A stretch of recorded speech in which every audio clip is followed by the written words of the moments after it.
Salam. Hari ini saya nak bercakap tentang apa itu cinema culture atau budaya sinema.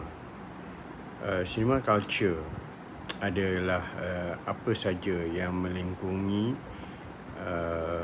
seni dan juga pengalaman menikmati dan apresiasi sinema itu sendiri. Ia melibatkan pembikin filem, ia melibatkan pengkritik filem, ia melibatkan penonton filem, dan ia melibatkan apa-apa saja institusi yang bertanggungjawab terhadap sinema di sesuatu tempat. Cinema culture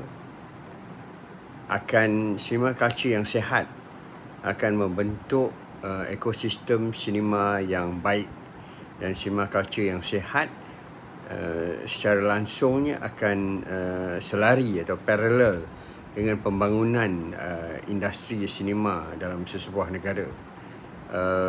Sebagai contoh, minggu lepas, sebab bagi saya cinema culture ni juga adalah berkenaan cinta kita terhadap sinema dan juga entusiasm.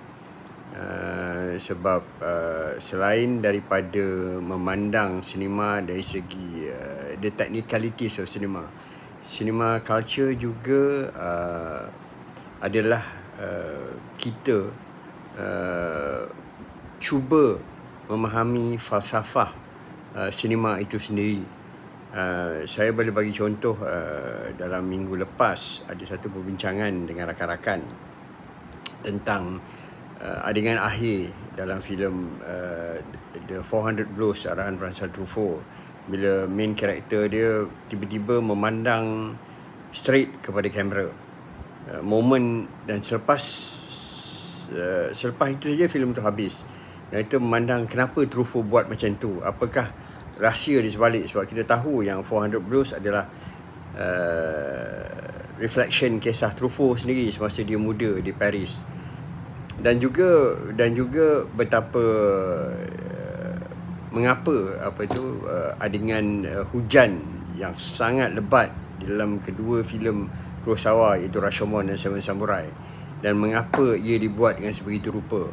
Dan saya tahu subjek ini besar, tapi cinema culture adalah boleh saja menjadi reflection terhadap betapa jauh cinta sesuatu bangsa atau society kepada sinema itu sendiri. Saya akan sambung nanti.